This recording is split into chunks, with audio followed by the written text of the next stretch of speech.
Hi viewers, I'm Arpita and we are at the NAR India event. The event is titled as Game Changers and it's the 11th annual convention this year which is held in Hyderabad. Hi, I'm Tarun Bhatia, President-elect NAR India 2020-2021.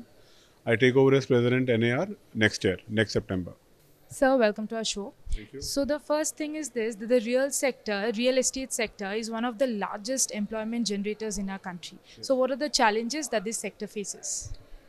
Certain challenges are that we are linked to the Indian economy. So if the Indian economy doesn't do well, our sector slows down because people then postpone their decisions to buy a property. And when there is prosperity, people look at investing in real estate because it's in the blood of Indians. Secondly, we are facing some challenges with the RERA. There's a new act which RERA has come in about 2 years back.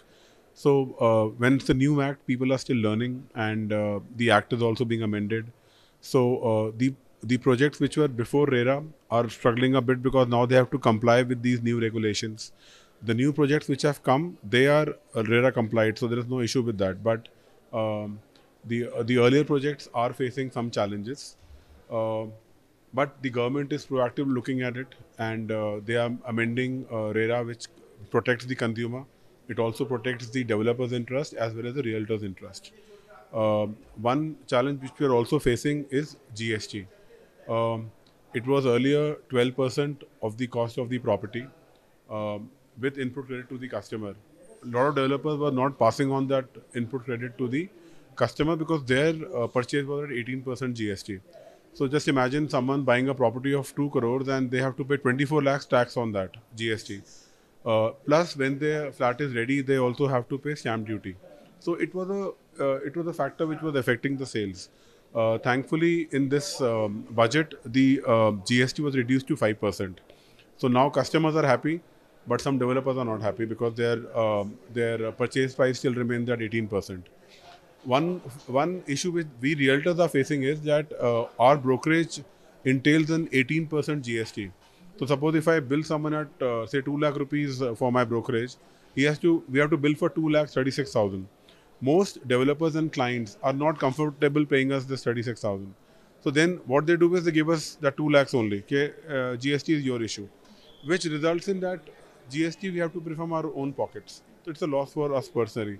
Otherwise, these clients they offer us, okay, we'll not pay you in check, we'll pay you in cash, and we don't want to take cash because the more checks payments happen, the economy will develop further. So, sincere request to the government through your channel, to the other channels also, that please look at reduction in GST on brokerages. Also, with the economic slowdown, there was the real estate sector was one of the sectors which was the biggest hit. So, after Nirmala Sitharaman's intervention, do you see any silver lining in the sector? Absolutely. The finance minister has addressed the other industries first. So those industries, once they start recovering, people employed in those industries will again look at buying houses. I believe there is something on the annual for the realty industry also, and you may expect some key changes or key reforms in the next as early as next week. So we are very hopeful. We all are looking at the government because this sector needs stimulus. We are one of the largest employment generators. We contribute substantially to the GDP of the country. So it is in the interest of the nation that this industry is revived at the earliest. And one thing I like to say, it is not all gloom. A lot of property which is getting ready is getting sold across the country.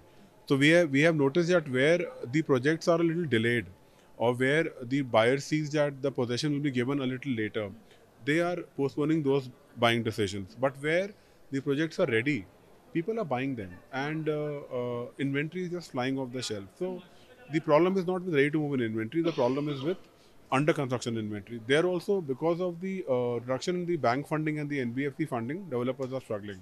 So it's not all gloom. Things are looking up. Commercial sector is doing very, very well. Leasing is happening. This new concepts like co-working, co-living are just signing off inventories in millions of square feet. So all is not lost. We are still, I think, the next 2-3 years are crucial, but we are very positive about this industry. Right. And how is this housing for all till 2020? How do you see this vision? It's a phenomenal vision of the Prime Minister, affordable housing, and we are seeing a lot of activity in affordable housing, especially in tier 2, tier 3 cities. If you look at cities like Ranchi or Raipur, to name a few, or maybe Indore also, phenomenal activities happening in affordable housing. And in some cities, it is not possible to get affordable housing because the cost of land is far higher, like in main Mumbai or Delhi. So those outskirts are seeing that activity. So it's a, I don't know, those their targets are very, very aggressive, very optimistic. I hope they are able to achieve them. But nevertheless, it's a very, very good beginning, and it's very good for the country.